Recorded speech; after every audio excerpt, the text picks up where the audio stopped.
کم از کم دل میں ندامت ہو، دل میں شرمندگی ہو، گناہ کا احساس ہو کہ مجھ سے گناہ ہو گیا ہے۔ حضرت ثعلبہ رضی اللہ تعالیٰ عنہ 16 سال کا بچہ میرے آقا صلی اللہ علیہ وسلم سے محبت کرتا ہے۔ 16 سال کی عمر میں نبی کریم صلی اللہ علیہ وسلم سے عشق کیا، حضور سے پیار کیا۔ مفہوماً حدیث پیش کر رہا ہوں، حضور کا خادم ہے، حضور کی خدمت کرتا ہے، اور حضور اکرم صلی اللہ علیہ وسلم جس کام پر بھیجتے وہ کام کرنے کے لیے جاتا۔ کسی صحابی کے لیے پیغام دینا ہوتا، ثعلبہ کو حضور بھیجتے۔ کسی غیر مسلم تک پیغام پہنچانا ہوتا، حضور ثعلبہ کو بھیجتے۔ کسی چیز کو خریدنا ہوتا، حضور اکرم صلی اللہ علیہ وسلم ثعلبہ کو بھیجتے۔ ثعلبہ حضور اکرم صلی اللہ علیہ وسلم کے حکم پر عمل کرتے۔ لیکن ایک دن میرے آقا صلی اللہ علیہ وسلم نے حضرت ثعلبہ، وہ 16 ایئر اولڈ حضرت ثعلبہ میرے آقا صلی اللہ علیہ وسلم کسی کام پر بھیجتے ہیں۔ آدھے دن کا کام تھا لیکن بہت وقت ہو گیا، ثعلبہ واپس نہیں آئے۔ ثعلبہ کہاں گئے؟ جب واپس آ رہے تھے تو دیکھا کہ ایک حمام ہے، اس حمام میں ایک عورت نہا رہی ہے، ایک پردہ لٹکا ہوا ہے، ہوا کا تیز جھونکا آتا ہے، پردہ اٹھتا ہے، ان کی نظر اس عورت پر پڑ جاتی ہے۔ ان کے دل میں کچھ رغبت ہوئی، کچھ میلان ہوا، دل میں خیال آیا، ہے ثعلبہ دوسری نظر تو حرام ہے لیکن آج تو نے کیا؟ آج تو نے اس عورت کو دیکھ لیا، یہ عورت نہا رہی تھی، تو نے اس حالت میں دیکھ لیا۔ تیرا دعویٰ یہ ہے کہ تو حضور اکرم صلی اللہ علیہ وسلم کا غلام ہے۔ اتنی کم عمری میں اللہ جل وعلا نے تجھے اتنا بڑا مقام دیا، اتنی بلندی دی، دنیا تجھے خادم مصطفیٰ کہتی ہے، دنیا تجھے حضور اکرم صلی اللہ علیہ وسلم کا صحابی کہتی ہے، حضور کا خدمت گزار ہو کے اس عورت کو تو نے دیکھا۔ ثعلبہ پر رکت طاری ہو گئی، اس قدر روئے، چہرہ آنسوؤں سے بھیگ گیا۔ ثعلبہ روتے ہوئے اپنے آپ سے یہ کہتے ہیں، ہو نہ ہو میرے آقا صلی اللہ علیہ وسلم پر یہ وحی نازل ہو چکی ہوگی، اللہ نے کلام کیا ہوگا کہ ثعلبہ منافق ہو گیا ہے، حضور اکرم صلی اللہ علیہ وسلم کی خدمت میں رہنے والا،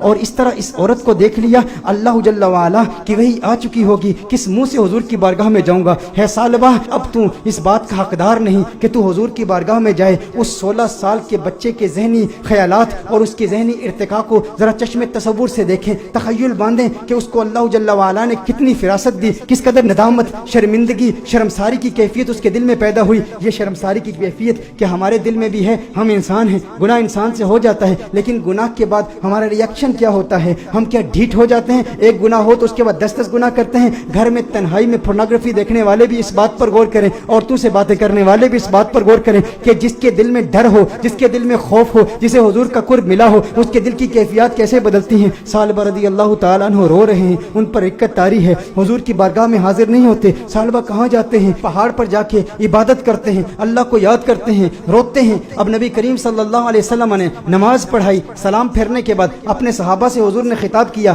ہے صحابہ ثعلبہ کہاں ہے؟ ایک کام پر بھیجا تھا۔ صحابہ عرض کرتے ہیں، یا رسول اللہ صلی اللہ علیہ وسلم ثعلبہ تو آدھے دن کا کام تھا، ابھی تک واپس آئے نہیں، ابھی واپس پہنچے نہیں۔ نبی کریم صلی اللہ علیہ وسلم نے ارشاد فرمایا، تم جاؤ ثعلبہ کو تلاش کرو۔ ایک ہفتہ گزر گیا، ثعلبہ نہیں مل رہے، لوگ ثعلبہ رضی اللہ تعالیٰ عنہ کو تلاش کر رہے ہیں۔ دوسرا ہفتہ گزر گیا، تیسرا ہفتہ گزر گیا، میرے آقا صلی اللہ علیہ وسلم نے حضرت فاروق اعظم رضی اللہ تعالیٰ عنہ اور حضرت سلمان فارسی رضی اللہ تعالیٰ عنہ جیسے جلیل القدر صحابہ کا انتخاب کیا، کہا تم جاؤ اسے تلاش کرو۔ میرے آقا صلی اللہ علیہ وسلم نے ان صحابہ کرام علیہم رضوان کو بھیجا۔ اب یہ صحابہ تلاش کر رہے ہیں، 40 دن ہو گئے، گلیوں میں تلاش کر رہے ہیں، بازاروں میں تلاش کر رہے ہیں، دیہاتوں میں تلاش کر رہے ہیں۔ آخر وہ وقت آیا کہ جب وہ شہر کے مضافات تک پہنچ گئے، وہاں پر بلند پہاڑ تھے، چرواہوں کو دیکھا، ان سے پوچھا، کہا اتنا قد ہے، اتنی عمر ہے، رنگت ایسی ہے، نقوش ایسے ہیں، کیا اس بچے کو تم نے دیکھا ہے؟ یہ بچہ 40 دن سے غائب ہے، ہمیں نہیں مل رہا۔ انہوں نے کہا، کیا تم اس رونے والے بچے کا ذکر کرتے ہو،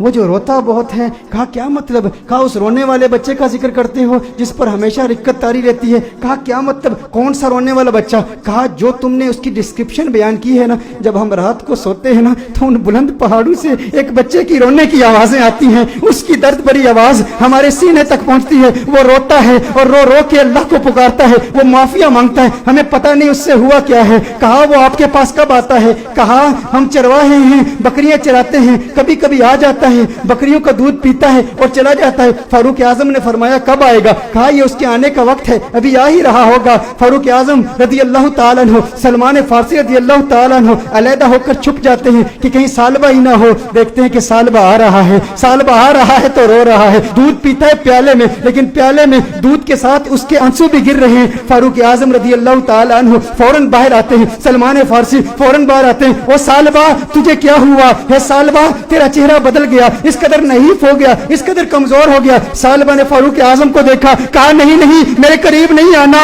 ثعلبہ منافق ہو گیا ہے،